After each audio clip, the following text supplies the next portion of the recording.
بڕیار وایە لە 20-21 مانگی داهاتوو پرۆسەی سەرژمێری لە تەواوی کوردستان و عێراق بەڕێوە بچێت. ناوچە کوردستانیەکانی دەرەوەی ئیدارەی هەرێم ئەو شوێنانن کە زۆرترین مەترسیان لەسرە بەهۆی ئەو ناکۆکیە سیاسیانەی لە ناوچەکە هەیە. ئاوارەبوونی سەدان کەس و بە عەرەبکردنی گوندەکان بەتایبەت ئەو ناوچانەی کە سەر بە پارێزگای کەرکووکن. ئەوەی کە جێی مەترسیە بۆ کورد ئێستا بە تایبەتی بۆ شاری کەرکووک ئێمە کە گرنگیمان بەوە داوە ئێستا خەڵکێکی زۆر لەو شارێکە وەختی خۆی دەرکراوە ئیحسای 50 کەرکووکە بەڵام تا ئێستا نەگەڕاوەتەوە.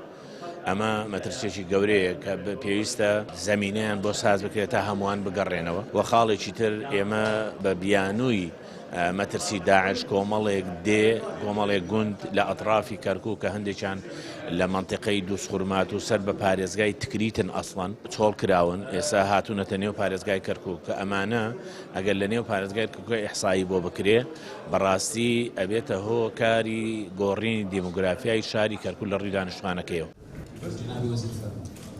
لەبارەی نیگەرانیەکانی سەرژمێری گشتی لە ناوچەکانی دەرەوەی ئیدارەی هەرێم لە هەولێر کۆبوونەوەیەک لە نێوانی سەرۆکی دەستەی ناوچە کوردستانیەکانی دەرەوەی ئیدارەی هەرێم و حزب و لایەنە سیاسیەکان بەڕێوە چوو.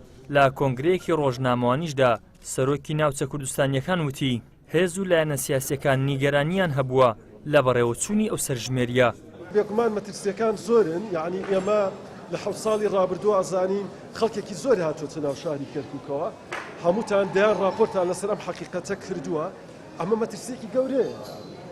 خاڵێکی تر ئەوەی کە جەنابەت باسێکی باوەڕەقی شەو بە ئەلکترۆنیە ئەمە بڕیاری لەسەر وەرگیراوە کە دیرێکی ئیجابیە بۆ ئێمە. و خاڵێکی تر بە نیسبەت ئێمەوە ئەوەیە کە ئەحسای ساڵی 57 بکرێت بە بنەما و بە جۆرێک لە جۆرەکان بەرچاوڕوونی دراوەتە ئێمە کە ئەم بابەتە کۆتایی هاتووە و ئێمە لە دەستی ناوچە کوردستانەکان و هێزە سیاسیەکان زۆر پێداگریمان لەسەر ئەمە کرد کە دەبێ مەسەلەی ئەحسای 57 دوا بڕیاری ئەم سەرژمێریە بێت بۆ ئەوەی ئەم گرفتەکەم بکات.